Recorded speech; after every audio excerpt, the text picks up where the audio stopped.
Pour ce numéro du 7-8 dossier, nous vous proposons de revivre la cérémonie du 14 juillet et ses préparatifs depuis les Yvelines. Nous suivrons des militaires lors du jour J, mais aussi toute l'organisation qui a précédé. Chaque année, les pilotes aériens répètent depuis la base de Vélizy-Villacoublay, pendant que les troupes à pied manœuvrent à Versailles-Satory.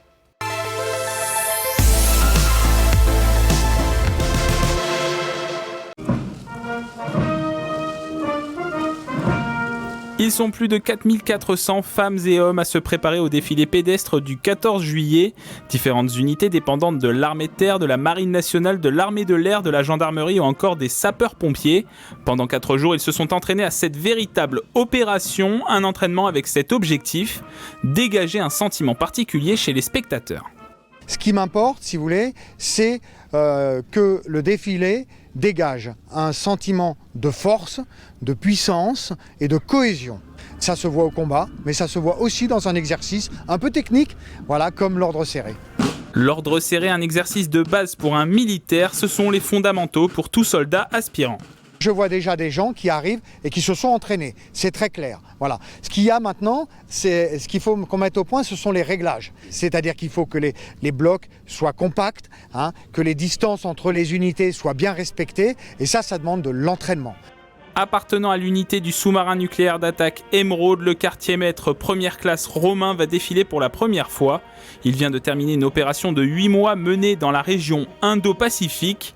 Le défilé, une bouffée d'air frais pour ces marins. Premièrement, c'était impressionnant de voir tout ce monde. Et il y a toujours des petits réglages à faire, mais on est sur la bonne voie et on sera plus que prêt le jour J. Le défilé pour le 14 juillet sur les Champs-Élysées devant le président de la République, c'est un honneur.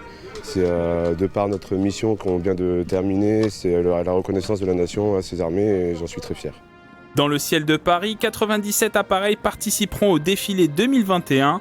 Hélicoptères, avions, chasseurs, différents aéronefs de l'armée de l'air, de la marine nationale, de la gendarmerie ou encore de la sécurité civile, avec une organisation particulière. Le défilé, qui est constitué d'un ensemble de patrouilles qui vont attendre dans l'ouest parisien qu'on leur donne le top départ, se rejoignent petit à petit sur un axe qui est l'axe de défilé.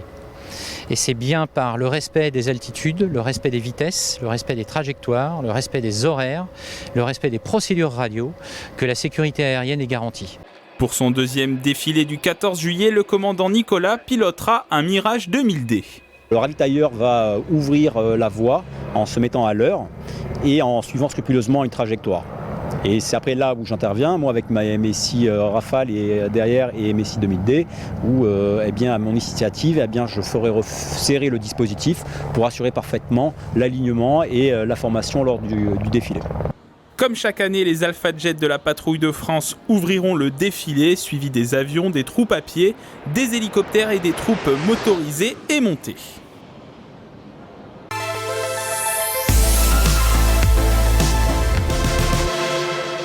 Des gestes bien précis. Présentez, sabre. Un protocole à respecter. Portez, sabre. Attention pour marcher. En avant, au pas, marche. Le capitaine Jean-François Leblay s'entraîne pour le jour J. Il sera le porte-étendard de la garde républicaine pendant le défilé du 14 juillet. Dans la carrière, c'est lui qui donne le pas. Il est en duo avec Chopin, son cheval gris, qui l'entraîne pour son premier défilé. Alors là, on rentre dans une préparation en vue du 14 juillet. Donc on habitue les chevaux gris de l'étendard à travailler parmi un groupe de chevaux, parce que là, il y a beaucoup de chevaux dans la carrière. Et en même temps, je regarde un petit peu s'ils sont en condition physique suffisante pour pouvoir faire le défilé dans de bonnes conditions, parce que ce défilé dure quand même 6 heures. Entouré de la garde à l'étendard, il donne les instructions pour apprendre à manier le sabre. Il faut dire qu'à 55 ans, celui qui dirige le centre d'instruction de Saint-Germain-en-Laye depuis 2019 n'en est pas à son premier défilé. La gendarmerie, c'est une affaire de famille. Son père l'était et lui a montré la voie. En 36 ans d'ancienneté, Jean-François Leblay compte plus rapidement les fois où il n'a pas participé au défilé du 14 juillet. Et pourtant, chaque année, c'est la même émotion que la première fois. La première fois... vous ne savez plus où donner de la tête en fait. C'est-à-dire que vous voyez énormément de monde sur le bord de la route qui vous acclament jusqu'au moment où vous montez jusqu'au rond-point de l'Étoile avant de descendre les Champs-Élysées. Et c'est très intense, il y a de la couleur, il y a des cris, du bruit, c'est incroyable. Et vous êtes presque spectateur de vous-même parce que c'est quelque chose d'unique. Être porte-étendard, c'est toujours une fierté pour lui, l'occasion de réaffirmer chaque année son sentiment d'appartenance à la nation et à travers la tenue, toute la symbolique de ce rôle. Là, j'ai par exemple le fanion du centre d'instruction, donc toujours beaucoup de symbolique, les armes de la garde républicaine. Donc lorsque je serai à cheval, je positionnerai ceci dans la botte de lance. Ça me permettra de pouvoir tenir facilement l'étendard. La grenade de gendarmerie qu'on retrouve à différents endroits sur l'arnachement et l'uniforme, les galons jaunes sur le tapis pour les officiers, les chaperons qui viennent habiller la selle ou encore le sabre modèle 1822 pour se défendre, tout un attirail que le capitaine Leblay devra mettre pour le défilé du 14 juillet.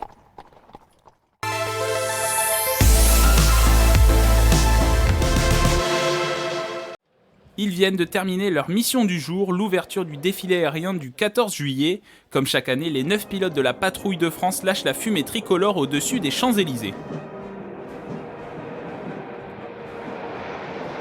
Une édition 2021 au départ de la base 107 de Vélizy-Villacoublay, d'où la patrouille de France a décollé à 10h précises. Bon, super. Voilà, très bien, ça s'est bien passé. La météo était plutôt bonne finalement. Et on est passé à l'heure, à 3 secondes du T0. Très bonne visibilité, puis des plafonds nets, ça s'est déroulé comme prévu, la formation, le timing, la météo était bonne. C'était parfait. Voilà. C'est toujours un grand honneur et une grande satisfaction que de défiler sur le 14 juillet et d'ouvrir surtout le défilé du 14 juillet. Pour cette édition, la PAF arborait des dérives avec la tête d'Antoine de Saint-Exupéry, un hommage aux 75 ans de la publication du Petit Prince directement sur les avions. Des Alpha Jets scrutés par les mécaniciens de la patrouille de France. Ils sont une quarantaine comme le sergent-chef Jérémy. Je vais faire l'entretien de l'avion, m'assurer qu'il n'y ait pas eu de dégâts pendant le vol, par exemple une collision volatile avec un oiseau. Je vais m'assurer qu'il n'y ait pas de fuite hydraulique ou qu'il n'y ait pas de panne particulière. Je vais regarder le moteur, oui, effectivement, pour m'assurer qu'il n'y ait pas eu de fuite d'huile, que les niveaux soient faits. Autre appareil au départ de la base de Vélizy-Villacoublay, les hélicoptères Fennec de l'armée de l'air et de l'espace. Des aéronefs utilisés sur plusieurs missions polyvalentes. Ils étaient 2 à défiler au-dessus des Champs-Élysées. L'un d'entre eux était piloté par le capitaine Arme. C'est un moment de convivialité pour nous, hélicoptéristes de l'armée de l'air et de l'espace, pour se retrouver. Et après, en plus de ça, effectivement, voilà, c'est tout un symbole. C'est le défilé du 14 juillet, voilà, c'est montrer qu'on est fiers de notre nation, montrer les compétences qu'on a.